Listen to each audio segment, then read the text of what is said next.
Hi, I'm Bruce Maples, publisher of Forward Kentucky, and today I want to talk with you about 4 words that I think really apply to the situation in our country right now.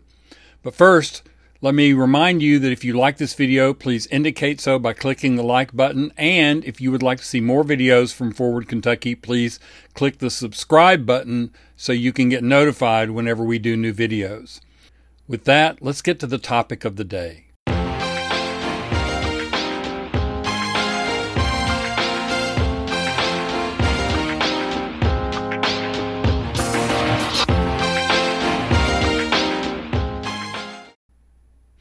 Okay, so to begin with, let's talk about incompetence.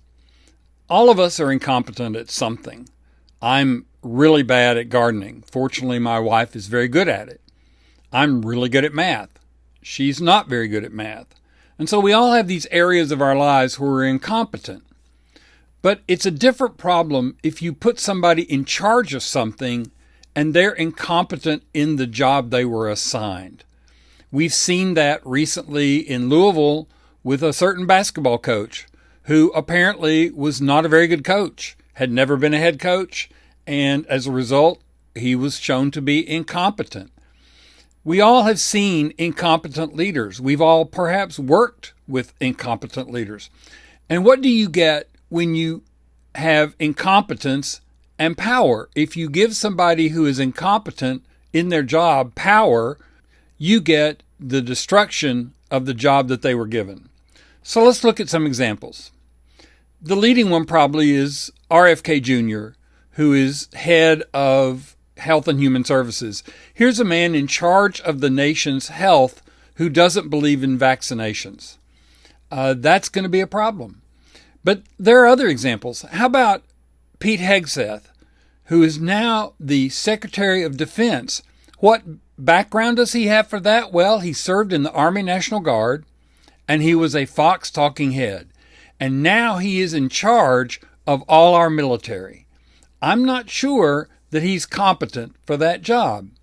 And then there's David Richardson, a name you may not know, who is the head of FEMA, the Federal Emergency Management Administration, who deals with things like the aftermath of hurricanes and tornadoes, who was asked about hurricane season, and he didn't know there was such a thing.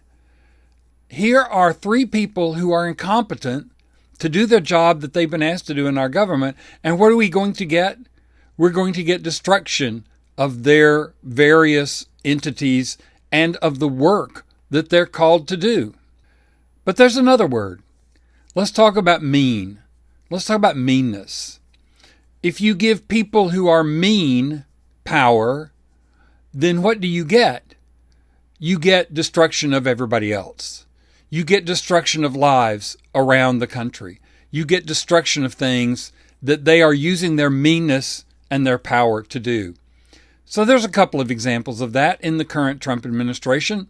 One would be Kristi Noem, who is the head of Homeland Security, who once bragged about shooting her dog, actually bragged about it in a book, and now loves cosplaying in a military uniform in front of brown-skinned people that she illegally detained and sent off to a torture camp. Yes, I think there's some meanness there. And then, of course, we have to talk about Stephen Miller. Stephen Miller is the Deputy Chief of Staff. He is a Homeland Security advisor to President Trump. He was the one who came up with the wonderful policy of taking children and even babies away from their mothers and putting them in cages. Yes, that's Stephen Miller, who is now yelling at the heads of ICE that they have to arrest 3,000 people a day, whether or not those people are here illegally, and to do so with due process. They just have to hit their quota. There's an example of mean and power together. So, incompetent people who are powerful destroy what they touch. Mean people who are powerful destroy other things, destroy people around them. So now we have an administration full of incompetent, mean people who have been given power, and we're beginning to see what the results are.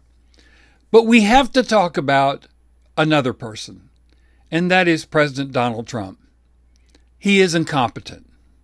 He is mean. He is definitely powerful. And all of that together, even more than his staff, makes him dangerous. Now we have an incompetent, mean, all-powerful, and dangerous president who is about to drag us into another war in the Middle East. You put those things together and you get the situation we're dealing with right now. And the only way to deal with people like this who are in positions of power is to do what you can to get them out of that position of power or to limit their power. I am praying that Congress tells President Trump, no, you're not going to drag us into the Middle East yet again. I am praying that the courts tell Stephen Miller and Kristi Noem, no, you're not going to illegally detain 3,000 people a day without due process. We're not going to allow it.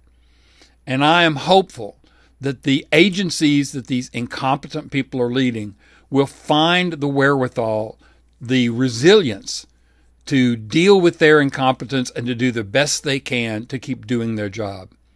Folks, when you put incompetence and meanness and power together, you get danger. And that's where we are as a country right now.